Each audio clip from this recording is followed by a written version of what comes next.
Hello, everyone. This is Dave Warner with Small Town Life, part of the Studio 25 podcast network. And today we've got an interesting guest here. Joe Rutkowski is a Republican candidate for NY21, the race that we've all been, waiting months for here. Still waiting. Still waiting. Welcome to the show, Joe. Thank you, Dave. It's a pleasure to be here. All right. So you've got an interesting background, right? You've got everything from military, law enforcement, construction, everything. Tell me kind of, and don't give me the long version, all right? Because I want to get into the good stuff. But tell me a little bit about the background and who the heck you are. Once upon a time, in a land far, far from here. Just a Disney special. I'm a Pennsylvania native, born in northeastern Pennsylvania. The military, we'll start with that. And at 17 years old, I joined the Air Force delayed enlistment and got sent to, basic training, and I ended up in Keesler Air Force Base, Mississippi, for a very long training school. This is so weird because, I did the same thing, but let's go with that. Yeah, Keesler as well? Yeah, I was at Keesler too, but we can do that off camera. Yeah. Fun town. So I came out of that training with a secret clearance and trained to work on navigation and communication systems in the cockpits of the B-52 platform KC-135 tankers. Okay. After that training and certification, I got stationed at Griffiths Air Force Base. That was my permanent party location. And you loved it here, right? I love Rome because I grew up in the mountains, and trout fishing and skiing and that type of stuff was in my backyard. So Rome, I felt Central New York when I came into Rome. I thought, what foothills of the Adirondacks, trout fishing, lots of state forest, deer hunting, skiing, et cetera, et cetera. So, I did fall in love with Rome. Yeah. Okay. So anyway, all this background, and you didn't even talk about the construction, but you don't want to, no. No, let's we talk about anything you want to talk about. Just a little bit of construction, because I want to link that into how that makes you suited for running for office. Yes, so there's a big span between the Air Force and construction. You want us to go right into construction? Yeah, well, you can, unless you want to take that path. I would. We can stay in chronological order. Yeah. So Griffiths was a base that I was at for 4 years, and Clinton closed it just a little bit early. So I received an honorable discharge. My last year there, I met my wife of 31 years. We moved to Hazleton, Pennsylvania, where the state of Pennsylvania thought it'd be a good idea to give me a badge and a gun. So they sent me to the police academy. I needed a job. It wasn't something that I planned on doing. I'm out of the Air Force and went down to Hazleton and hit the street running. Rough town, old coal mine town. Really enjoyed that, and that was really the beginning of my civil service. At that point, I realized that, I'm here to help people. That's a lot of what the police department does. After Hazleton, I went to a bigger department down in the state capitol district, became a K-9 officer, finished out my short career in law enforcement to get involved in heavy equipment sales. That job took me all over the world. Dealt with storms and, disasters. I've been to China. I've been to Korea on business. I've been overseas, and again, just had a passion for helping people solve problems. So a lot of the gear that I sold was large mega machines that are related to the recycling, crushing and screening, and recycling dirt and rock and wood, et cetera. And at some point in that career, I always had an entrepreneurial spirit. I decided that I was going to work for myself. So kind of a crazy story. I told my wife one day, I said, let's just open up a landscape supply business and I'll build it big and it'll be great and we'll live the American dream. And she was like, I'm in. Yeah, with tears, right? Yeah. So I literally rented a parking lot, a half-acre parking lot in front of Home Depot in Rome, and ordered a tractor-trailer load of black mulch. And I rented a skid steer and I bought an old dump truck. So that was the beginning of what is now Mohawk Valley Materials, close to a $50 million a year nationwide heavy civil construction company that's 100% owned by my wife. And we travel all over the nation on heavy civil projects, primarily for DOD, Army Corps, those type of entities. Nice. The reason I wanted to fill out that background was, the NY21, that's a huge area. It's got Fort Drum. And how does that background that you've got help you communicate with everybody within this district? So it's interesting you say that. The last time I talked to Elise Stefanik, and I had thrown my hat in the ring, and she called me. I was actually traveling right through here on the thruway, And she said, this is a very large district. It's the largest east of the Mississippi. A lot of time in the car and a lot of time driving and meeting and chicken barbecues and that kind of stuff. And I said, you have to understand, right now I'm doing this on a national scale. Sometimes I fly to Texas on a Sunday, have a 9 o'clock meeting with the Army Corps in Houston. I get on a 12 o'clock plane, and if the flights go well, I'm through Detroit into Syracuse and home by 7 and having dinner. And a lot of my team doesn't even know I was out of state for the day. Right. So it would be a pleasure to have 15 counties, trust me when I tell you. Just 15 Just counties. 15 counties, yeah, because now it's 50 states and OCONUS. I've been to Hawaii on business, et cetera. So plus, it's a beautiful territory. The Adirondacks is a huge part of this district. It is. So how did you get into the race? I mean, were you convinced by local leaders, or did you decide and then called up and say, yo, I'm running for this thing? So I'll try and give you the Reader's Digest version, which most of the people in my office don't know what that is, but dating myself. They know you, right? Yeah. Yeah. So when we started the business, we realized real quickly that we needed to be in tune with the local regulations. And the elected officials at the time in Rome were Republican. Jim Brown was the mayor, and we reached out and said, hey, we need some guidance here. We're trying to build a business, and we might have worked in the gray area. We just didn't know the rules of engagement with local government. So real quickly, the mayor came to our aid and said, this is what you need to do. So at that point, we realized that, elected officials are very important to the community. So we would help support them, a golf outing or whatever, which turned into meeting Richard Hanna and supporting him. And I thought it was exciting. I said, wow, these people are just regular people, but they're leaders, they're business leaders. And Richard Hanna was a dirt guy. He moved dirt for a living. Yeah, he was a good role model. He was a good role model. So I was engaged. And then along came Claudia Tenney, and she asked if she could do an event at our home. And we went, oh my God, we don't know about this. There's the people in our house. And it was interesting. We accepted. And the funny part about it was my wife said, absolutely not. We need new flowers, and we got to fix the squeaky door. And, I know the feeling. Oh boy, what we spent for that 2-hour meeting. And she brought Kevin McCarthy to my living room. Oh, wow. So here I am, kind of new at supporting. I think I was a registered independent at the time. And we have Kevin McCarthy in my living room, stumping with Claudia. And I invited all my business associates, and I said, you got to donate, because we're all complaining about government and policy, but you can't affect change if you're not involved. Mm-hmm. And I realized, too, that elected officials, they don't spend their whole time solving problems. A lot of their time is spent campaigning and raising money for their campaign. And I thought I just didn't get that. I thought, well, how do I help, right? Because I've always been a fix-it guy. And I fixed problems on the street as a cop and fixed airplanes in the military, et cetera. So we decided to be, support as much as we could, which turned into other races and more races. So across the last 18 years, I would say we've just been known locally as supporters of the Republican Party. And if the candidate's good, we're going to support him. Mm. So that's a little bit of how I got started. So how I got invited to this race was with Claudia's team. She had a young lady by the name of Catherine Onan, was her campaign manager, who we met that day, became friends. And Claudia asked me to do an event in Florida for her PAC.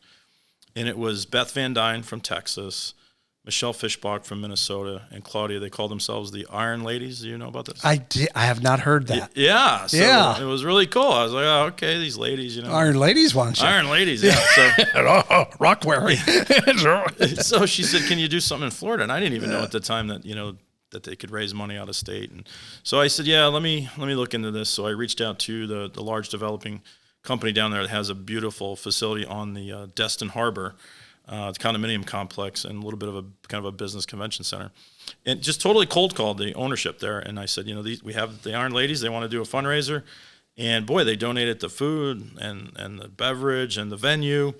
And I invited anybody and everybody I could, and they brought some of their own people, and they raised, I think, $75,000 at just one event and $20,000 in the living room. So overnight, we had raised about $100,000 for the Republican Party. That put you on the radar. Put me on the radar. Not that I was looking for status, but it was definitely respectable. And when Trump came to town with Claudia, I got invited and was at the round table with President Trump.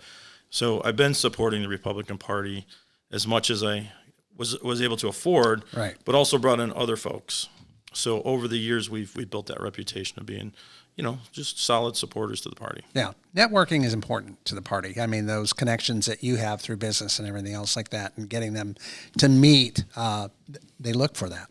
It's not just the money. No.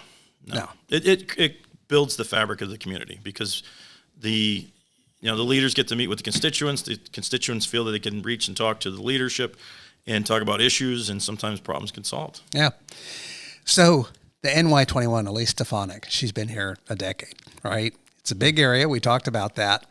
But it's like, and she's been a ferocious supporter of President Trump all the way through impeachments, everything else like that.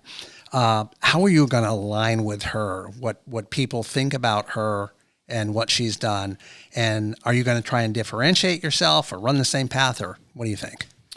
I think the most common thing that we have with each other is the work ethic, to be able to cover the territory. I won't have any problem keeping up in that aspect. But she is a powerhouse, and she's highly... Have you ever met her? Oh, yeah. Several times. Highly intelligent. I don't want to admit it, but, people some of them in this area get ticked off at you if you say that.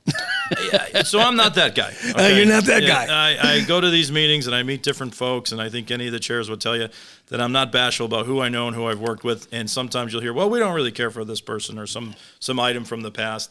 I don't have the time to go backwards. I'm moving forward. But as far as Elise goes, big shoes to fill. Yep. And the fact that at a young age she's been elected to Congress, and I think she's 5 terms, right? Yeah, I think so. 10 years. And now she's on the 2 world. years each. She's on the world stage. So my heart, because I get the why all the time. Well, why are you doing this? Which I'm sure you're going to get to. And I would have trouble when they would say, well, why are you doing this, Joe? And it came to me. I don't think I had why on here. I got a lot of things. I want to get into meat. My answer to the why is there's about 100 whys. But as far as Elise goes, she's going on to the world stage as UN ambassador with President Trump's a historic president already.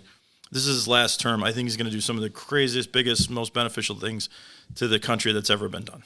So to be on that team, and additionally the importance of being on the team, but to carry through with a second term as a congressman so that we don't lose what Trump has started, is most important to me, because I'm looking at the grandkids now, and the world they're going to enter into in the U.S. So to me, my heart's in this. I've always been civil-minded. Now I'm looking forward for the future generations. Yeah. A lot of issues in the district. Everybody talks about, they always talk about internet access, which is, it could be solved with Starlink in 10 seconds, but all right. And they talk about the farm issues and just poverty and declining population. Any of those stand out to you as like the key things you want to address? And if so, what would you do? Pick one or two of them. Well, I'll say they're all issues. They're all important to me. The farm issues, really good friend of mine, Joe Donito, owns one of the largest dairy farms in the county up in Marcy. So I have access. I'm not the expert. So what do you do when you don't know? You phone a friend, you get advice, you talk to experts. So I understand farming. I grew up, I was 12 years old, I started working on a farm. I understand how hard those people work. The industry, bringing industry into New York, that's one of the big, we need jobs. And with good jobs, then we have a housing need, and then we have an infrastructure need. So it's a myriad of problems. I just drove through, the Adirondack Park last night at midnight, and you don't have a signal. So communications, mainly for safety reasons, you need an ambulance or something. These are all major issues. And, if elected when I get to Congress, I will work collectively with the chairs on the issues, because they're the resident experts on the issues. As far as, my backyard, there's a lot of dollars that go into Griffiths Business Park, and a lot of DOD dollars. And a friend of mine is the newly vetted Deputy Secretary of Defense. So I have access to the Pentagon, which I don't think there's another candidate that can say that. That won't hurt, right? It doesn't hurt. I'm not going to leverage a relationship. But yeah, you will. Come on. Well, to me, it's business. Area. It's business. It's just our 19th year going into business. It being in business, and reputation is everything, and ethics is most important, because if you're not a good person, you're not going to last. So the fact that I've ties to the Pentagon now, we work for DOD all over the country, working on military installations, working for the U.S. Army Corps of Engineers from coast to coast.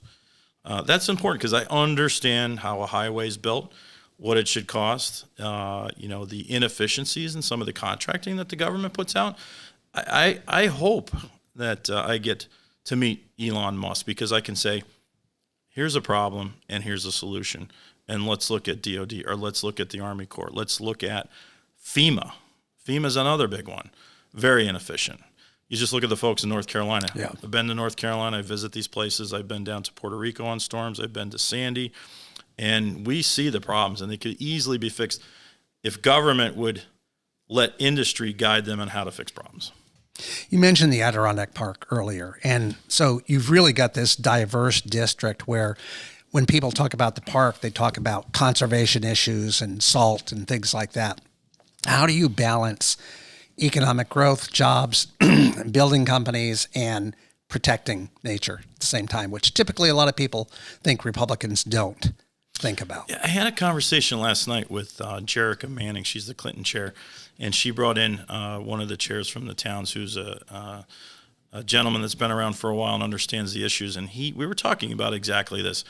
And I don't have the facts and figures in front of me, or I don't exactly remember, but apparently there's way more trees in New York State than there was in the 40s and 50s, mainly due to the horse population, the farming community, et cetera, et cetera. So we have more trees than ever. As far as salt on the roads, that's a balance between safety and environment. And sometimes when I don't have an answer, usually someone else has figured this out. Like Montana, they don't put salt on the roads. They put stone. So they put stone dust down. That would be great, except you buy a lot of windshields. So what's the trade-off? Maybe we switch at some point if we find out we're killing the environment. I'm all for the environment. I think they talked a lot about the salt runoff up there in the Adirondack Park and what it's doing damage-wise. But yeah, just didn't know if you'd focused on that at all, because like I said, there's that balancing act, no building in the Adirondack Park, but yet we need tourism dollars, so we have to build something, those kinds of issues. I mean, if you're going to build something today in the Adirondack Park, I guarantee it's going to be greener than ever, right? It's going to be better technology, better insulated, less energy, less consumption of energy, safer buildings. I'm all for new construction. Some of the old buildings, they're unsafe. They're loaded with asbestos. Then the property value goes down, and if regulation prevents that building from being replaced and upgraded, nobody wants it. And then you have that creep of decay in the community. Another big issue for NY21 is rural health care. Excuse me, losing my voice a little bit. You're my second one today, so it's been a lot of talking on my part. Rural health care, the fact that we're losing access to doctors and hospitals, and there's a consolidation going on. And any thoughts about that? I think the healthcare industry is on its back. It's really suffering. I have people in. You're talking to a guy that never goes to the doctor, but you will. Trust me, you get old, you'll get there. I don't take any pills yet. I don't go to the doctors. Yep. But, I talked to my wife about this, and she's the head of the household, so all the sick kids and all the ailments, and even with the relatives, she knows how to handle these things. And owning a business, she can tell you that it's a nightmare dealing with healthcare. Somebody's got to come up with a better plan. So again, I think the smart people in the room and the adults in the room have to take over healthcare at some point. It needs to be a priority. I don't have those answers, I'll be perfectly honest with you, but I recognize it, and I do have a spirit to fix problems. So if it's a big problem and it's in my district, we're going to tackle it. Okay, awesome. You and Trump have similar backgrounds, construction background. How do you mesh personalities there? I hear from some of the folks I've been running around and working within the district and meeting with the chairs, and I don't know all of Trump's habits, but apparently we have similar habits. We take a cat nap and work as many hours as we can. Do you drink Diet Coke? No. McDonald's? No McDonald's, no Diet right. Coke. You're good. Yeah, but I think the work ethic and the strategy, right? He's been a problem solver. He's a developer. He's also had a lot of failures. People don't talk about failures. He's had some bankruptcies and stuff. Right. And, you learn, right? That's perfectly normal. We've had our ups and downs, and I think, how do you know what failure is if you've never tasted it? So you got to know where the limit is, and you've got to make wise decisions. It's a little bit of gut, it's a little bit of luck, it's a little bit of IQ. It's not being afraid to build a business, and we've had to deal with all those things. And sometimes the way Trump is handling the country right now, he's making decisions, but he's also not afraid to change direction, which is what I like, right? Because if someone's always right and they will go to their death being wrong, that is not a good person to put in office. So I'm very happy with the president. Talk about some of the current policies, tariffs, which would affect the North Country, right? Mm-hmm. And NY21 and the border and fentanyl. And what's your stance on that and his approach to those problems, solving those problems? So he's a master negotiator. If he puts out a policy or the tariff is an issue, I think you've seen that he's changed courses, changed direction on some of the tariff policy rather quickly, which is a positive. And I think if the constituents or a particular tariff is creating a huge problem that's going to hurt America, he's going to change direction. I have nothing but confidence with the action he's taken. And let's not forget how broken the system is in America. So he's going to have to turn the dial left and right a couple times to get tuned in. So, the tariffs may benefit one industry very well, maybe hurt another, but we might have to go through a pain period to get manufacturing back. I travel the world and watch machines being built in China, shipped into South Korea, shipped over to the U.S., labeled with American stickers, and they're not American-made. And I think Trump is trying to go back to a pure American-made industry and economy. But that takes time. I mean, do we have that time? He doesn't have the time. He's got to start quick. I know he doesn't. Do we, as the country? If he gets it started and, say, JD follows on, do we have the time? Well, let's hope the team follows, because what he's starting today, the next generation is going to have to finish. But do we have time to do what we're doing now? I don't see it. I think we're in a lot more trouble than people realize. You handle the dog. You know what crime looks like.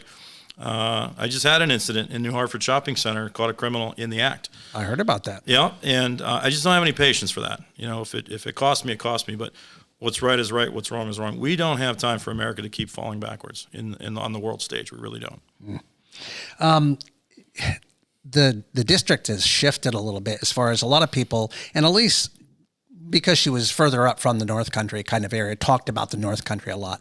But really with the focus on the Mohawk Valley and things kind of moving south a little bit, there seems to be more of a focus now here. Like you talk about Griffiths and all the investment there. How are you going to deal with those shifting kind of focus? Less on the North Country maybe and a little bit more in the Valley? Yeah, so as a congressman, I don't think it's my job to know everything about everywhere. That's where you go right back down to the chairs, the county execs, the mayors, and meet with the people. Be available and help problem solve. I'm not going to show up with all the answers day one, but I surely want to hear about all the problems day one, and then focus on the major issues, and deploy a team and work with the government agencies and work with the experts and local leadership. You had said to me earlier before we went on the air that you hadn't been in politics before. She has brought a lot of money to the district. Over $1 billion, I think. Yeah, over $1 billion. Have you figured out how to do that? How to keep that pipeline open? Are we going to, when you have somebody who rose to prominence like she did, has been there 10 years, do we drop off as far as importance as a district? How do we come in and hit the road running with you? So it's a good question. If you're going to replace Elise Stefanik, you're going to need a workhorse, okay? You're going to need someone with some intelligence, some savvy. You're going to need a bridge builder. You're going to need someone with contacts. I've spent the last 20 years establishing myself in the local community as a bridge builder, working with local leadership, and then also at the state level and the federal level. So I have a Rolodex full of contacts in Washington, and these are good contacts. And I think right now there's a spirit of core within the votership that wants Trump to succeed, wants their mayors to succeed. They want America to win. And you have to play on that. You have to use that to your advantage and be a problem solver. I don't see it any other way. The whole process of electing someone to replace her has been pretty contentious. Democrats proposed delaying it till the November election. Now, we don't know. Like we said, maybe 2 weeks, we might know once the Florida elections are over there, April 1st, and those seats are filled. How do you see that playing out? Do you think there's another delay in progress? Do you think it's going to go off as it should? Explain the process of what happens. So I'll go back to my original statement. I was asked to run by one of Claudia's former campaign managers, who's now Steve Scalise's campaign manager. So when I was asked, it was the thought was Elise was going to potentially be VP. So that's what started my entrance into the race. I remember that. Yeah. So in late November, it became official when she was selected for the UN. So the process is there's 15 counties in the district, New York 21. Not all of every county is part of the New York 21st Congressional District. Oneida has a portion, and I think Jefferson has a piece. The rest of them, I think the entire county's in. Each county has a Republican chair. Each chair has a weighted vote based on their, I believe, the Republican votership. Yeah, I don't know about the weighted portion. That's what I so was it's curious weighted. about. Yeah. So Ken Rozier has the heaviest weight. Okay. Out of all the counties. And he's Oneida. Oneida, okay. And then Dave LeBeau up in St. Lawrence. He has the second heaviest vote. And then it trickles down all the way down to Hamilton County with Bill Farber, by the way, who's one of my favorite guys to talk to. And they have like 1 or 2% voting power. Yeah, there's not a lot of people in Hamilton County. So Right. But good people. Yeah. So anyway, the chairs are all meeting and greeting, and they've been very generous with their time because there was 20-some candidates. Initially, and they made a cut, and it went down to 11. I made the cut, and then they kind of had an unofficial. There's like a top 4 or 5 right now. I heard that one. Yeah, didn't hear who, but I heard top 4. Then I'm happy to talk about it. So the names that are still floating around is Joe Pinion, and great guy. Yeah, Mr. Doheny in the North Country. Sticker Mule is probably the most bombastic of the group. Yes, he is. Polite.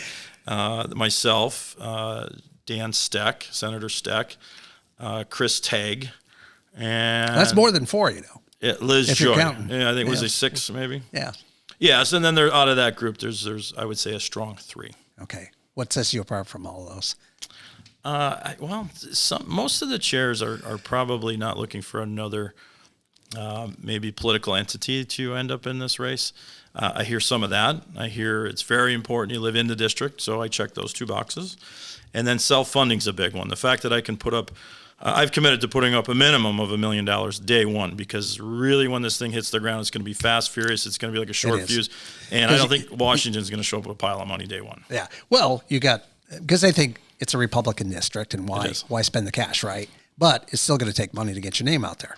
Yeah. So right now it's not a money game. It's getting in front of the chairs and making sure they understand your resume. What sets me apart is my military background. I understand the mission. I understand how the military operates, where they operate. I also have this background in law enforcement. So I understand the court system. I've dealt with judges and, the district attorney's office, and, dealt with really bad guys. In Pennsylvania, when I was in my prime, I pulled a car over after a high-speed chase for just an inspection sticker violation, and it turned out to be one of Pennsylvania's top 10 most wanted. Ooh. So I've been on the streets. So did you nab him? Oh, he crashed the car in a house and ran in the woods, and we finally got him. But, it was like a prize. We catch the guy, and he's on the state police's top 10 most wanted for Pennsylvania. Very nice. So I understand those systems. I understand government in that lane very well. And I don't think there's another chair that does. Additionally, access to Trump and being part of the Trump camp, and having many, many people in Washington that know me that are in the Trump camp as well. I'm the only one that I've seen that has pictures in Mar-a-Lago with Trump and sat at a round table with Trump. I've been invited to Bedminster. Actually, I have a picture with the First Lady, which, have you ever seen a picture of Melania with anybody? Actually, no. Right, so I have that. So, that's you're going to have to show me after the show. Oh, she's beautiful. Yeah, she's a beautiful woman. Yeah. Very elegant lady. It was in Bedminster at the golf course, and I was having a conversation with Claudia, saying goodbye to the president after the event, and he was having a bite to eat with Melania, and he turned and looked at her and said, "Get up and take a picture with Joe." So geez. I have Claudia to thank for that. So I have those circles, and I have that background that's very important, understanding how government works and how to get things done. But additionally, we're running a company that works all over the nation, and I understand payroll taxes, workers' comp issues, bonding, delays on jobs, getting things done, and all those things that Doge is working on is all about efficiency. And I can tell you, in the construction world and in healthcare, everything's very inefficient. Mm-hmm. So we need a candidate that can just make the tax or your paycheck go further. That's really the goal. So the deadline here is what happens when she resigns her seat. We've got probably about 9. The governor has 10 days to announce when the election would be, and it's going to be within. And she'll take the 10, and then you got 70 after that. So let's say within a 90-day time frame, there's going to be an election. That puts us right up to the 4th of July kind of thing, mm-hmm. right? Which would be just a wonderful time. Everybody's on vacation and ask them to come out and vote, right? So it'd be perfect. Let's say you win. Let's say the chairs put you up. You're on the ballot. You win. What are the 3 top things when you get to Washington on your mind that you're going to tackle? Well, the first thing that I think about is being able to get an audience with Doge. I think I have a lot to offer because that is a team that is making big changes. They're making them fast. And I feel that I would bring something important to the table because the last thing you want is fast and furious and a mistake. So on the lanes that I know about, that I consider myself an expert, I would offer my resume. Number one, I'm here. This is what I know about. This is what I can help fix. Number two, I would align myself with trusted colleagues. Make sure that I don't make a mistake myself in Congress. There's a lot of process and protocol in government, and I want to make sure that I'm fully aware of how to follow the rules, okay? I'm not there for... So we're not going to see you waving at them during the State of the Union? No, I'm there to work. I don't. This is not something where, for me, it's a career move and it's a step up in politics and I'm getting a raise and I'm getting status. You're probably not getting a raise. No. What, $174,000 a year or something like that for a congressman? Oh, I didn't know that. Or is it that low? I'm out. Yeah. Breaking news. Yeah. I'm out of here. Let's look at the time. Yeah. Gotta go. No, I understand that it's they don't get paid a lot of money, but that would be the top two. The third thing I would focus on is how do I balance my time between Washington, and I travel all the time, to be able to bounce between the required period of time to do a good job in Washington and then get back to the district. Because don't forget, I will only have, about 16 months before the next election cycle. And you're going to probably have to start running again right away. Yeah. I think day one you're going to be running. Yeah, and that's the problem. They spend so much of their time running and then raising funds. It's challenging to do your job as well, I imagine. What if it went from, instead of every 2 years, it was every 4 years, like a presidential? I'd be for it. It gives you time. Look at the mayor, or anybody that has even a 3 or 4 year term. By the time you get settled in and you figure out the ropes, you're running an election. You're running again. Which there's a balance there because maybe you're a bad leader and you need to go and you want them out quick, Yeah. So those are the three things. Those are the balances that I would find. What about your age? I mean, you're kind of in the middle. You're not young. You're not old. How do you think that impacts you being our representative? Love the question. I know you have some gray hair. Another revelation. Yeah, I know. I do, and I earned every one of them. When you're in your 20s, you have a different outlook on life, and you have different demeanor, and you lack a lot of life experience, a lot of failure, a lot of things that change and shape you. The years I've had getting to 52, I've had a lot of mentors, business people, and people that have given me advice on everything, money, religion, etc. So at 52, the way I look at things in life or problems, sometimes you might find, well, geez, I should sleep on this. It feels critical, but it's really not. Let me sleep on it. Let me reach out to a friend that I trust for advice. Let me reach out to industry or an expert and get some advice to make a decision where when I look back on some of the decisions I made in my 30s, I said, boy, when I was in my 30s, I really thought the kid that was 20, at that time, that person thought they knew everything, but I look back and said, what a dummy. And then when you turn 40, you go, wow, that 30-year-old Joe Rutkowski was really kind of nuts, Yeah. Did some things that I would never do again the same way. And at 50, you feel settled. I feel mature.